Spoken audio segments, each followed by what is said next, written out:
Hello and thanks for tuning in. My name is Deanna Clark Esposito.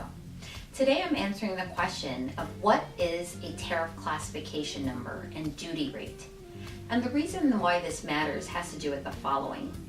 If you're planning to import fashion merchandise into the United States, that merchandise will be subject to the payment of customs duties, unless, of course, you're importing from a country in which we have a fair trade or some other preferential trade agreement. But under most circumstances, all goods are subject to the payment of customs duties. And in order to calculate what the amount in customs duties that you pay to U.S. Customs is going to be as an importer, that turns on the tariff classification number itself, which has a corresponding rate of duty assigned to it. The tariff classification number is a 10-digit number. The tariff itself is organized across all products, and all products have a unique identifying number known as its tariff number. The United States has what is called the Harmonized Tariff Schedule of the United States, HTSUS for short, and you may hear this number being referred to as either the HTS number, HTSUS number, HTS code, tariff classification. There's several different shorthand ways of making reference to this number. But that's what this is. The tariff classification number is the tariff number. And corresponding to that is this rate of duty. Now, duty rates can come in a percentage form, which is the most common way. It can come in the form of a specific rate, like $1, for example, where we're dealing with a liquid or other volumes. Then we may use kilograms instead. With footwear, we have pairs. So there's different ways in which a duty rate may be calculated, including a combination of any of these.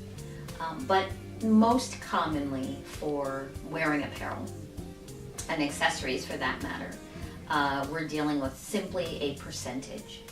And so if we take the percentage 16%, for example, 16%, if that were to be the rate of duty, this number is calculated against that of the total invoice value. For example, if my invoice is $1,000 and my duty rate is 16%, then I'm obligated as the importer to pay U.S. Customs $160, which is 16% of the $1,000 invoice value.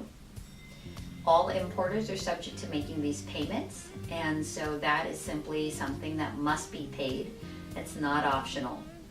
Therefore, sometimes prior to importation, companies will look at the costs involved in importation to decide, can we manufacture overseas a similar product, same functionality, same quality, but maybe have a different type of underlying fiber, in the case of wearing apparel, to make the product come in under a different rate of duty.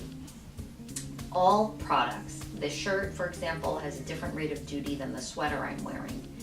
And depending on the fibers themselves, where one fiber has a greater percentage than another, then that will change what the classification is of a garment.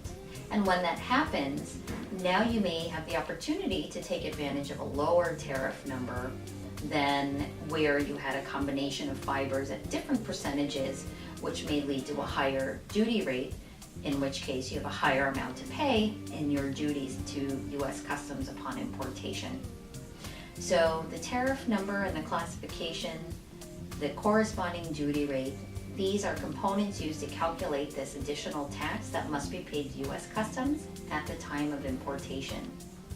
More on this can be found in the book, A Practical Guide to Fashion Law and Compliance. Thanks for joining me.